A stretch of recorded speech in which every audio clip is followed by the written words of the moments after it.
I'm Dwayne Lefty Phelps, the owner of the shop by Lefty's. Got into cutting hair about 1997. Young guy growing up in Houston, Texas. My mother used to cut my hair, and by the time I got to high school, I wasn't cutting it. So I got in the mirror, got my pair of clippers, and started messing with my own head. As time went on, I got better at it, and I decided to become a barber.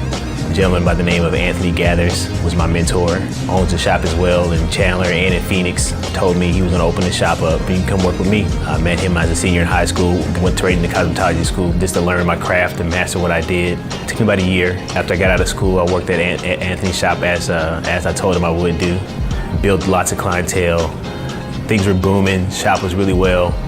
I was in college, in a fraternity. I ended up getting into a pretty bad motorcycle accident on February 3rd of 2001. I lost about 90% use of my right arm. This is how I got the name Lefty. As time went on, I understood and accepted that I wasn't gonna be a barber because I was right-handed. And one of my fraternity brothers demanded that I cut his hair with my left hand and haven't stopped since. This was probably about 6 months after my accident. Now I have a family, I just had a beautiful son. I have two amazing daughters. They also motivate me to achieve my goals. The biggest thing, success and happiness. We live for it. It moves us. It's an energy within us that if we believe in it, we are it. 2008 is when I started thinking to myself, I'm ready to open my own shop. I'm ready to take that plunge. I'm ready to take that next level. I always told myself, if I can't have one of the nicest shops in one of the nicest sides of town, I won't do it. I didn't want to open up a rinky-dink shop in the hood. I wanted to achieve the impossible. I didn't tell many people, I didn't want to talk about it, I wanted to be about it. So once I found the location, put the wheels in motion, went back to my mentor once I got the contract, and I told him, I gave him my 2 weeks notice and told him I'd be moving on. Most proudest moments as a barber is not only to see the shop full and everybody successful in cutting, it was actually a gift that was given to me from my mother-in-law. From 1908, my mother-in-law completely surprised me.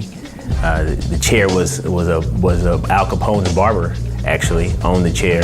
In his will, he had the chair, you can sell all my product, you can sell all my paraphernalia, but the chair that I cut hair in needs to go to a barber. My mother-in-law heard of this story, flew to Chicago, drove the chair back, and it was the original chair. It hadn't been modified, it hadn't been redone. It was the original chair from 1908. Asked me to come in the house to help her. And I thought to myself, she doesn't need any help, you know. And I went in the house and saw the chair right there, and I was like, wow, this is mine. And it was one of the, definitely as a barber, as a man, to know somebody went out that extra mile for you, it really felt good. Now I cut hair in this chair every day, and to know that Al Capone used to get his hair cut in that chair, it definitely has a special feeling to it. When you come into the shop by Lefty's, expect nothing but the best service, great care, and best product, best experience possible in any barber.